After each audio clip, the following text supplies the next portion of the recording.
Continuamos en La Venganza Será Terrible, cada uno desde su casa.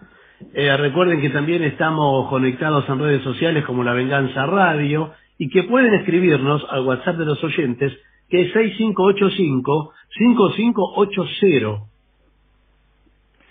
Hablaremos hoy de Catalina Sforza. Así que ubiquémonos en Italia, poco antes del año 1500. Alejandro y César Borgia querían extender sus dominios. Bueno, aclaremos, Alejandro era el Papa Borgia, César era uno de sus hijos, y los otros eran Juan, Jofré y Lucrecia Borgia, desde luego. Bueno, los dominios que querían extender eran los dominios romanos, territorios papales. Había algunos feudos que eran autónomos y hostiles a Roma. Esta autonomía los sustraía de las obligaciones financieras que el Papa y César esperaban de los territorios católicos. Entonces, bueno, vamos, que no garpaban impuestos o tributos. Entonces, para que garparan, los Borgia iniciaron algunas invasiones. Vamos a contar lo que sucedió en Imola y en Forlì, dos lugares de la Romanía que estaban gobernados por Catalina Sforza. Catalina Sforza había nacido en 1463 en Milán. Los Sforza dominaban Milán, eran los de Milán, ¿no? Era hija de Galeazzo María Sforza, el hermano de Ludovico el Moro, que era el capo de Milán. Era también parienta prima, quizá, de Giovanni Sforza, que casualmente se vinculó con los Borgia. Esto es interesante, porque vamos a contar un enfrentamiento de los Borgia con los Sforza, y hay que nombrar a Giovanni, porque Giovanni fue el primer marido de Lucrecia Borgia, y estuvo casado algunos años con ella, y seguramente lo acusaron de impotencia para disolver el matrimonio. Pero en realidad esa acusación, que provino del Papa y de César, estaba destinada a perjudicar a los Sforza políticamente. ¿Y por qué? Y bueno, porque tenían el entuerto que ahora vamos a contar. Así que esta chica era de Milán, era milanesa. El papá de Catalina fue asesinado cuando ella tenía 14 años. Además de perder a su padre, Catalina enviudó 3 veces, una atrás de la otra. Esto es agregado por mí. No, sí. Bien. Cuando cumplió 16, la casaron con Girolamo Riario, un hombre muy vulgar y disoluto, que sin embargo era conde de Imola y Forlì. Girolamo murió cuando lo tiraron por una ventana durante una conjura popular. Catalina quedó a cargo de Imola y Forlì. Más tarde se casó con Jacobo Feo, si me permiten la expresión, Jacopo Feo, que no tardó en hacerla arrepentirse de haberse casado con él. Bueno, pero también de este Feo quedó rápidamente viuda. A la vuelta de una partida de caza, Jacopo fue alcanzado y muerto por un pico, ¿viste? Una pica que tiró un miembro de una familia enemiga y se encajaron en la cabeza. Tercer matrimonio de Catalina fue con Giovanni de Médicis, que murió prematuramente durante un sofocón amoroso, dice aquí. Lástima que prematuramente. Bien. Catalina no quiso volver a casarse, imagínense. Su carácter se agrió profundamente y se volvió una mujer despreciable para todos sus súbditos, que la odiaban y no perdían ocasión para manifestar su descontento. Cuentan que Catalina gobernó Imola y Forlì con el verdugo a su lado. Cuando en cierta ocasión se rebelaron los de Forlì, la amenazaron, si no cedía a sus peticiones, con matar a sus hijos. Y ella, que era también extremadamente vulgar, quiero decirle, se levantó la falda y dijo: tengo la horma para hacer más. Una persona muy delicada. Catalina odiaba a los Borgia y pensó en matar al Papa Alejandro.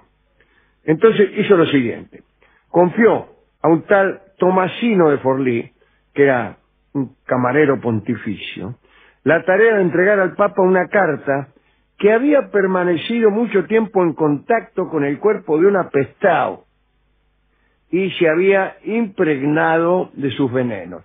Pero funciona así el veneno.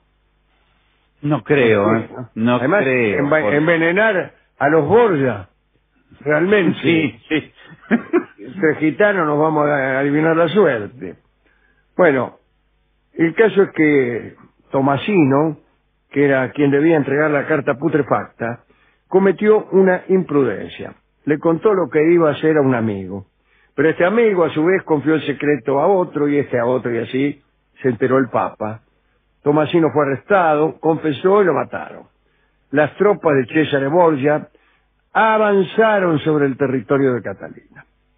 El 24 de noviembre de 1499, una parte del ejército de César se presentó en Imola y los tipos se entregaron ahí sin luchar. Capituló sin luchar. Sus habitantes no vacilaron en abrir las puertas de la ciudad de par en par, porque preferían un extranjero antes que a Catalina. La capitulación voluntaria de la ciudad supuso para Catalina una afrenta imperdonable. Llamó traidores a sus habitantes y en venganza mandó a decapitar a unos cuantos que habían ido a refugiarse a Forlì, donde estaba Catalina, que gobernaba Imola y Forlì, pero estaba en Forlì. Esto no impidió que los de Forlì imitaran a sus vecinos. Cuando vieron César se rindieron. Y así César Borgia entró a la ciudad y fue recibido por los habitantes como un salvador. Viendo que la situación se había puesto fulera, Catalina se refugió en su castillo con 2000 hombres que estaban decididos a lavar la vergüenza de los que se había rendido ante un Borgia. Desde aquel castillo, Catalina dio la orden de disparar sobre los asediantes e incluso sobre los súbditos desleales. Antes de responder al fuego, César trató 2 veces de inducirla a entregar la fortaleza, pero ella se negó. No solo se negó, sino que además le tendió una trampa al Borgia. Lo invitó a negociar al castillo y cuando César cruzó el puente, se lo levantó. Pero me parece que se apuró en levantarlo y César tuvo tiempo de volver sobre sus pasos, dar un salto prodigioso y caer otra vez del otro lado. El asedio a la fortaleza de Catalina fue largo y eso debilitó tanto a los sitiados como a los sitiadores. Cesare Borgia estaba al mando de 7000 hombres, lo cual suponía una carga enorme, el dinero empezaba a escasear, los mercenarios de estas huestes pedían por sus pagos y además había pocos alimentos. Catalina había mandado inundar los campos, destruir las cosechas, matar a las reses. Atento a estos problemas, Césare decidió un ataque furibundo. Finalmente consiguió derribar las murallas. Catalina fue la última en rendirse. Murieron 400 de los que vivían en el castillo de Forlì. Aquella misma noche de enero del 1500, César condujo a Catalina a sus propios aposentos, donde, mediante halagos y amenazas, obtuvo sus favores. Mire usted, halagos y amenazas. Sí. Nunca vi una mujer tan hermosa como usted, o le entierro este cuchillo.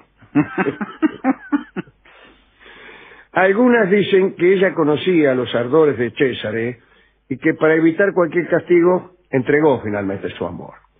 Otro cronista dice que considerando la clase de hombre y mujer que eran, no hay motivo para extrañarse. Ambos eran impetuosos, belicosos, se admiraban profundamente. El caso es que con esa unión clausuraron la guerra y no volvieron a amarse más, por no decir otra cosa. Cuenta que cuando Catalina abandonó Forlì, atada, lloró al franquear la puerta de la ciudad que no había sabido conservar. Algunos dicen que César la llevó atada con cadenas de oro y vestida como una reina. El caso es que César llegó con su cautiva y amante a Roma, donde la mandó a una prisión de Belvedere. Catalina quiso escaparse de ese encierro con la complicidad de un criado. Pero adivinen que lo descubrieron al criado. Terminó el criado en el Tevere, en el río, y ella en un encierro mejor vigilado. Este encierro mejor vigilado era nada menos que el Castel Sant'Angelo, donde permaneció hasta junio de 1501. Pudo haber permanecido en la prisión hasta su muerte, de no haber sido por un pedido de Francia. El rey francés Luis II había ayudado a César en el asedio a Forlì y exigió un mejor trato a la prisionera. Entonces el Papa y César no se atrevieron a contradecir al rey francés y liberaron a la milanesa. Cuentan que Catalina, que era hermosa, no lo habíamos dicho, quedó maltrecha después de pasar un año en las mazmorras del Vaticano. Como había perdido sus dominios, fue recibida en Florencia, donde tenía algunos amigos, y la recibieron muy bien. No sé por qué no volvió a Milán, finalmente. Allí en Florencia, Catalina murió en 1509. Bueno, esto lo dedicamos a los súbditos de Catalina, que la pasaban muy mal. O a los 3 maridos de Catalina, imagínense, ¿no? Si los súbditos de Catalina la pasaban mal, ¿para qué hablar de los maridos? ¿No? Y hablando de maridos, volvemos a otro Sforza como anexo, que es Giovanni Sforza, contemporáneo además de esta chica. Contemporáneo como que se casó con la hija del Papa, con la hermana. Se casó con o sea, eran parientes, vamos. Claro. Eran parientes, o iban a hacerlo. No recuerdo en qué año se casó Lucrecia, pero ha de haber sido por ahí, con Giovanni Sforza.